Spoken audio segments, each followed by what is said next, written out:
Assalamualaikum warahmatullahi wabarakatuh. Pada kesempatan kali ini saya akan mereview materi dari hukum pidana lanjutan, yaitu pada pertemuan 3 dan 4 tentang penyertaan di bab 2. Istilah penyertaan disebut juga turut campur dalam peristiwa pidana, turut berbuat delik, turut serta, deal naming, complicity, participation, dan lain-lain.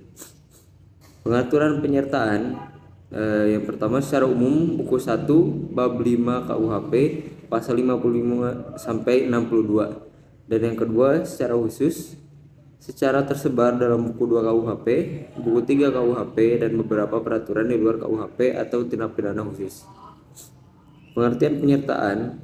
Penyertaan adalah apabila suatu tindak pidana terlibat lebih dari satu orang atau beberapa orang melibatkan diri dalam satu tindak pidana. Bentuk-bentuk penyertaan yaitu yang pertama ada Zij het plegen atau pleger, yaitu yang melakukannya. Zij het doen plegen, yang menyuruh melakukan. Zij het medeplegen, yang turut serta melakukan. Zij het uitlokking, yang membujuk atau menggerakkan. Dan yang terakhir ada Zij het medepleegd, yang membantu melakukan. Penggolongan penyertaan yang pertama menurut KUHP yaitu golongan pelaku. Golongan pelaku bentuk 1 sampai bentuk 4 yaitu bukan pelaku tindak pidana, tapi pertanggungjawaban pidananya disamakan dengan pelaku.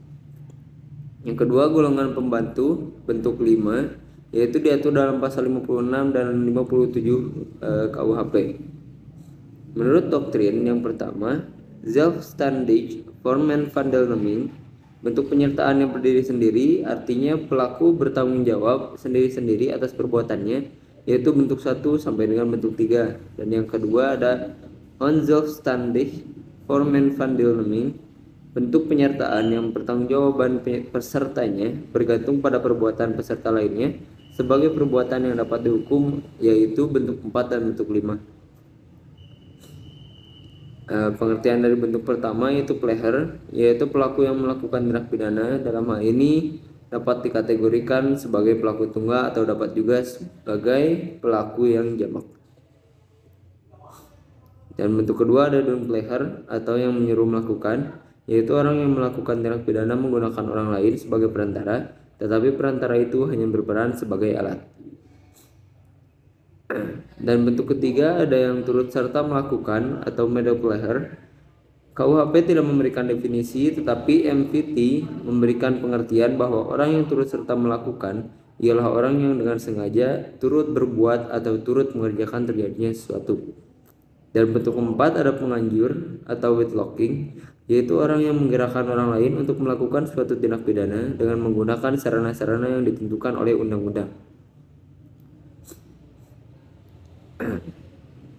Dan terakhir ada bentuk kelima yaitu medepleegd atau pembantuan.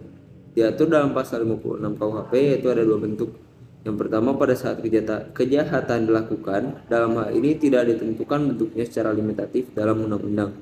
Dan yang kedua, sebelum kejahatan dilakukan, dalam hal ini undang-undang memberikan batasan atau limitatif, yaitu berupa memberi kesempatan, sarana atau keterangan.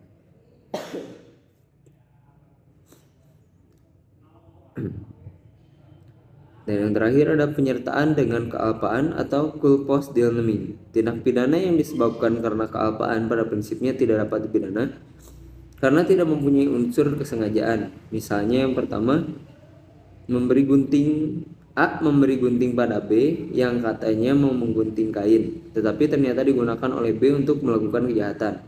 Dua, pada saat B memasuki rumah C dengan maksud mencuri, dia berkelakuan atau pura-pura kehilangan kunci sehingga ketika ketahuan oleh A yang sedang ronda tidak curiga bahwa B hendak mencuri. Bahkan C berusaha membantu B untuk mencongkel jendela rumah agar B dapat masuk. Berdasarkan contoh di atas, maka mereka yang membantu melakukan tindak pidana tidak dapat dikenakan sanksi pidana karena tidak mempunyai unsur kesalahan.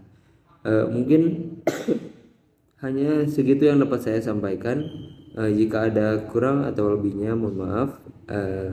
Sekian, terima kasih. Assalamualaikum warahmatullahi wabarakatuh.